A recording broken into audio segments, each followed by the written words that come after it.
Hi, my name is Dafna Lender. I'm a therapist and trainer in dyadic developmental psychotherapy and in TheraPlay, and I'm here to talk to you about anxious children. So this is part 7 in a 8-part series. So tomorrow or next week is our last week together, and I've enjoyed being with you a great deal. So anxious children. Talk about a timely topic. There has never been more anxiety in recent history for children. And I want to tell you something. Anxiety is a family affair. There's likely an anxious child in an anxious family with an anxious parent and possibly anxious grandparents or aunts and uncles. It is a feature of partly of how one is set genetically in terms of sensitivity to the environment. Okay. And so in these times in particular, there is so much stress in the family. And it's really important for the parents to realize that their stress and their behavior has got a tremendous influence on their children. One of the things that I'm especially noting these days is that the environment of the social and political unrest, and certainly the stress of the financial insecurity and the pressures of studying at home and parents having to manage online learning and things of that nature related to COVID-19 have made parents so anxious. And they forget that their children are mirroring them. And there's no getting away from it. Parents are responsible for regulating themselves before regulating their child. One of the simplest things that I can tell parents, and this is something that it's painful, it's not easy to do, is turn off all news, radio, internet that is related to the political situation. If you need to look into what is happening that day, you read it in the newspaper, or you can designate a certain time of the day to read it privately on your phone. I realize that this is almost impossible to do completely, but to some degree, it will be really necessary for many children who are so sensitive to their parents' moods and their parents' worries. So parents, be aware of what you're transmitting in terms of if you are despondent, if you are hopeless, if you are enraged, if you are hurt beyond belief, if you are expressing these things to your child, they are going to absorb that and they're going to feel it in their bones. One of the things that we know is a child will feel only as secure as their parent feels. And so when their parent feels frightened, then it damages the child's attachment security. And they feel, okay, if my parent is frightened, that means they can't protect me.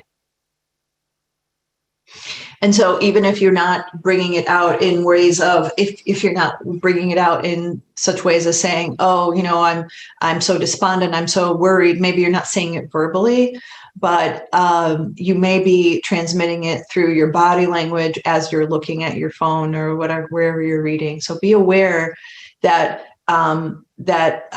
your tone of voice, the size, the body posture and things like that makes a child worried. And if your child has said to you, Mommy, are you sad? Mommy, are you worried? It's fine to actually explicitly say to them, yes, I am. There are things going on that I feel worried about. I am doing things, hopefully you can say this, I am doing things like whatever you're doing to actively be able to influence whatever you're feeling is the injustice. And so it is actually more useful to tell children, yes, I am worried about certain things, Thank you for asking. And I know you noticed.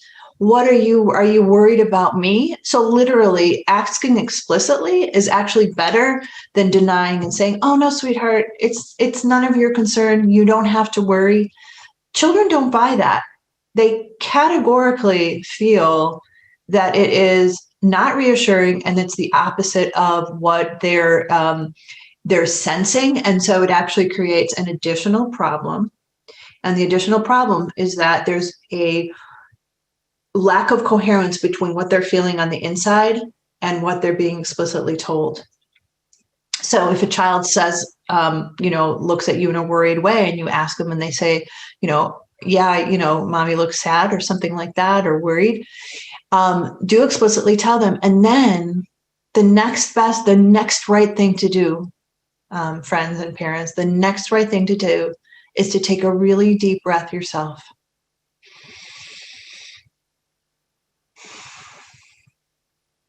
Have compassion for yourself. And then do the next right thing. And the next right thing in this case is do something productive with your child. So whatever you want to do, whether you want to make a salad, whether you want to, anything that you want to do with their child that will get them engaged, that's what you want to do. If you want to help, they can help you set the table. They can help you fold the laundry. But all these things, the best thing to do is to do it in a way that's rhythmic. Why do I say that? Rhythm is one of the most organizing and orienting and calming things that you can do with a child and also with an adult. So the first thing you can do, put on some rhythmic music. By that, I simply mean like you can put on any like Mozart. You can put on any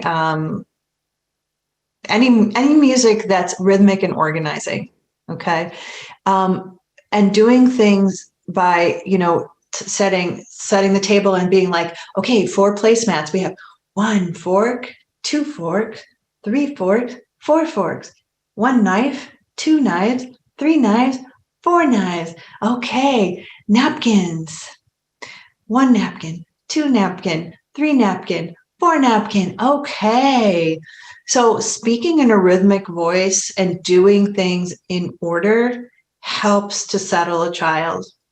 The next thing I would do is if there's any kind of movement that you can actually help them to do that's rhythmic, that's also really helpful. So sometimes if you have like an exercise ball and you lay them on top of it and you rock them back and forth, that can be very helpful. Or if you want to dance with them, of course, going outside and rocking and swinging on a swing set, if that's a possibility for you, if that's available. And so the reason I'm saying this is because the rhythm that's in their body when they're anxious is like vibrating at a really high, fast level like this. And the way that you can help the rhythm is if you do the rhythm on the outside, then that outside rhythm that's more organized and more calm can kind of influence the inside. Okay, so if you're able to, if you're strong enough and you're able to, you can also rock them, or you can give them a piggyback ride and sort of gallop around if that's something that you can physically do.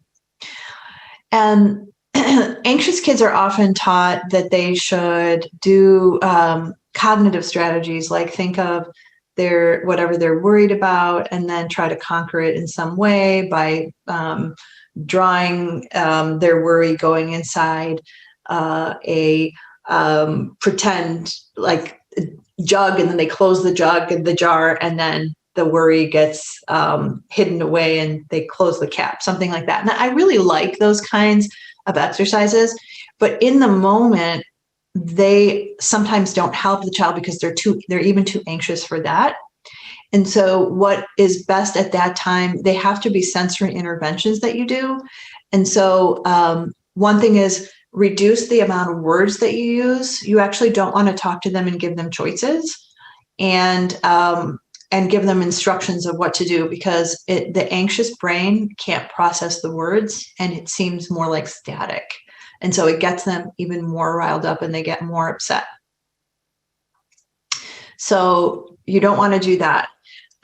What you would want to do is something along the lines of like, have them lay on the floor, and you can get them, if you can get them to do any kind of like crawling movement, or you can get them to go across the room like a snake and then come back jump like a frog, and then have them go back the other way like a bunny rabbit.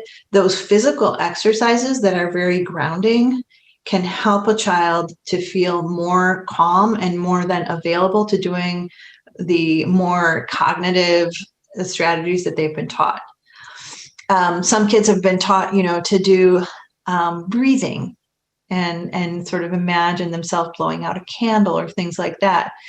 So I like to do breathing exercises, but I like to play them in the form of a game. And so one thing you can do is you can get some feathers, and you can buy these feathers at the craft store. They're really easy to access, and have the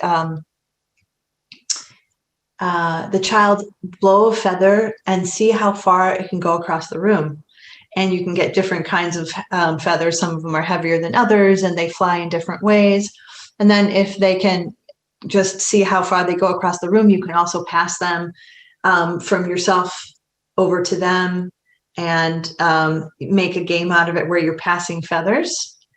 And that's really, really regulating because of the breathing, and they have to breathe,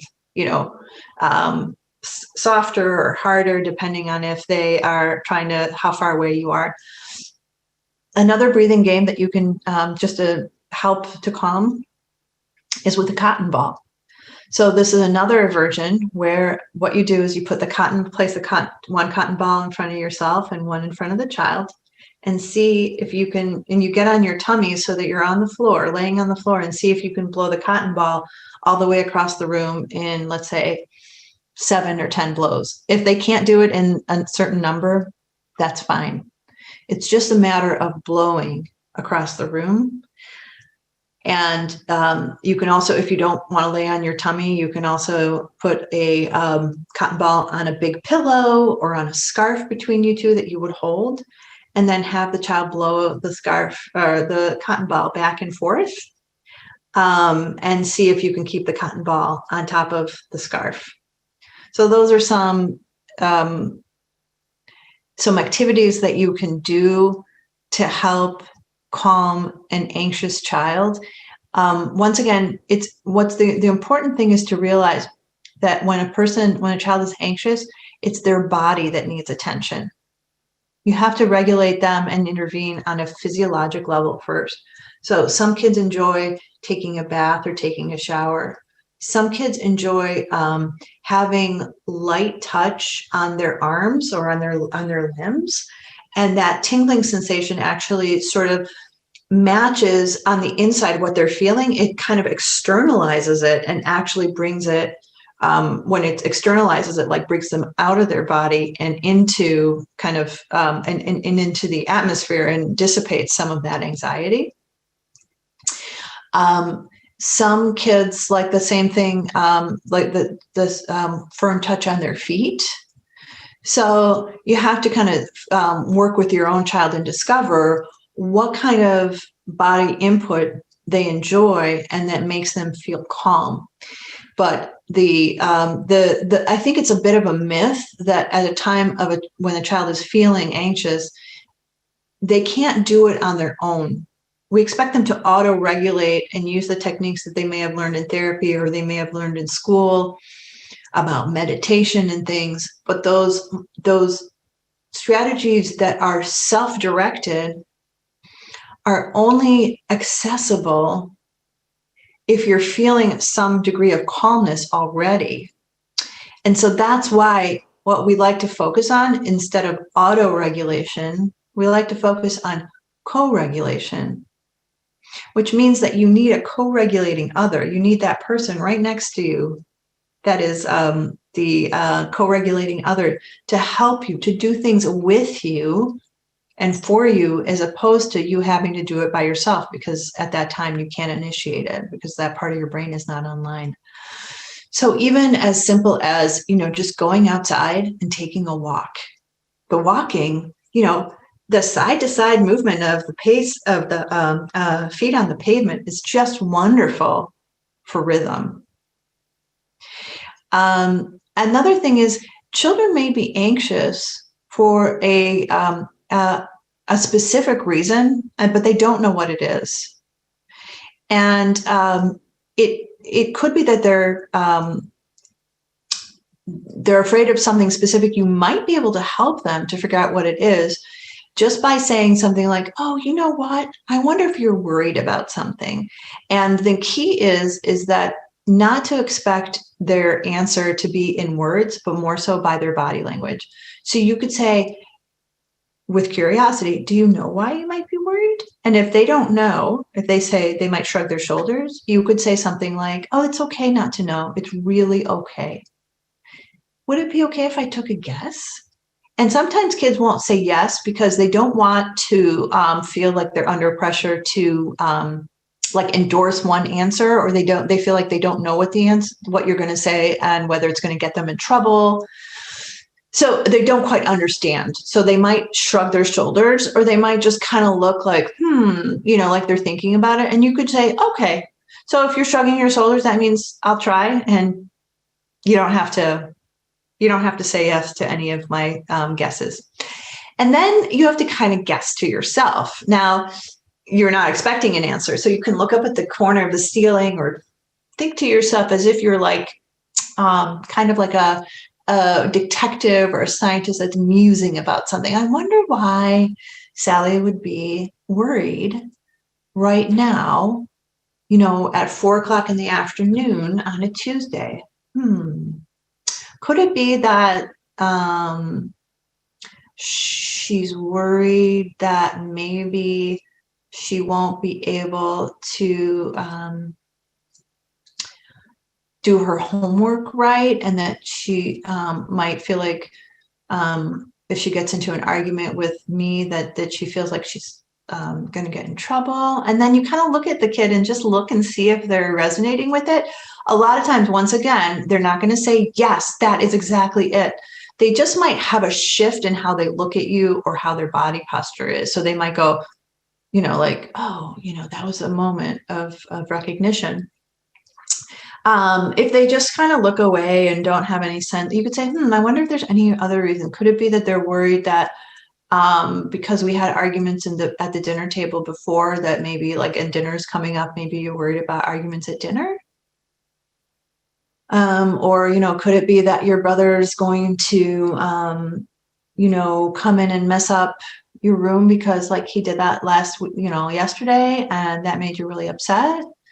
And what you want to do, once again, is don't ask the question like a targeted yes/no question. Make it very, very open-ended and curious. Don't look at them, look up at the ceiling and just kind of be more musing. And then you can take a glance at them, but don't sort of pointedly say, is that right? Is that the right one? And so if you feel or sense that maybe that's the one, you want to say, that makes so much sense. Thanks for showing me that. And just give them the sense that they did something right just by listening to you, because they didn't say it with their words, but they were able to say it with their body language. And you tell them that makes so much sense. It helps a person to feel more organized and less anxious.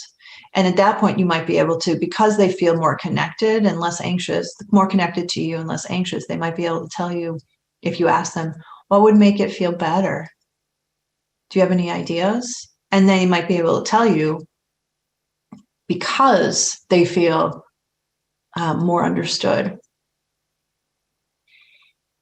So I hope that you have enjoyed hearing some ideas about helping anxious children to feel more calm and more safe and more settled.